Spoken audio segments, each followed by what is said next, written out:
దేవుని యొక్క పరిశుద్ధ నామమునకు మహిమ కలుగునుగాక. ఈ వాక్యము వినుచున్న మీ అందరికీ స్తోత్రములు. వేకువ మన్నా యొక్క నేటి అంశము ఆయన దీనులను నడిపించును. దీని ధ్యానార్థమై కీర్తనలు 25వ అధ్యాయము 9వ వచనము.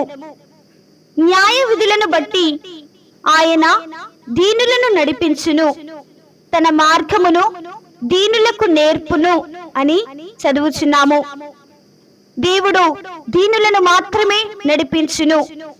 చిర్రు బుర్రు మనుచు ముక్కు మీద కోపమున్న వారికి, కోపిష్ఠులకు ఆయన తన మార్గమును బోధించరు. మోషే కోపపడిన పిమ్మట దేవుడు అతనికి తన మార్గమును బోధించుట మానివేసెను. అతడు దీనుడిగా ఉన్నంత కాలము దేవుడు తనకి తన ఆలోచన నిచ్చుటలో ఎన్నడూనూ విఫలము కాలేదు. అయితే అతడు తన దీనమైన మనస్సును లేక సాత్వికమును కోల్పోయిన పిమ్మట నీవు కనానుకు వెళ్ళలేవు, ఈ జనులను కూడా నీవు కనానులోనికి తీసుకుని వెళ్ళలేవు అని దేవుడు చెప్పెను. నీ ఆలోచన చేత నన్ను నడిపించెదవు, తర్వాత మహిమలో నీవు నన్ను చేర్చుకొందువు అని కీర్తనకర్త నిశ్చయతతో చెప్పుచున్నాడు.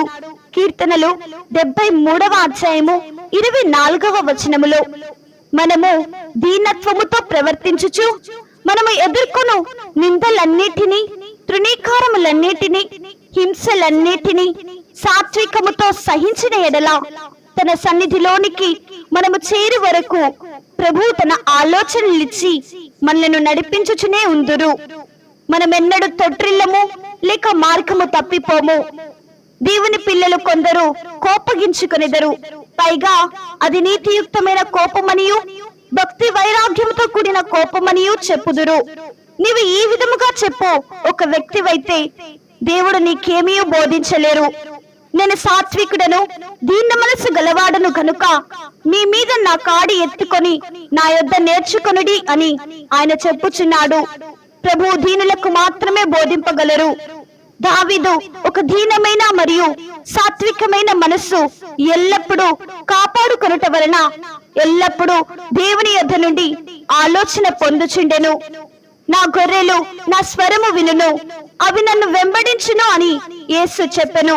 యోహాను సువార్త 10వ అధ్యాయము 27వ వచనములో గొర్రెలు తమ కాపరిని దీనముగా వెంబడించు రీతిగా మనము మన ప్రభువును వెంబడించని ఎడల ప్రభువు తన ఆలోచనతో మనలను నడిపించుటను మనము ఎదురు చూడలేము.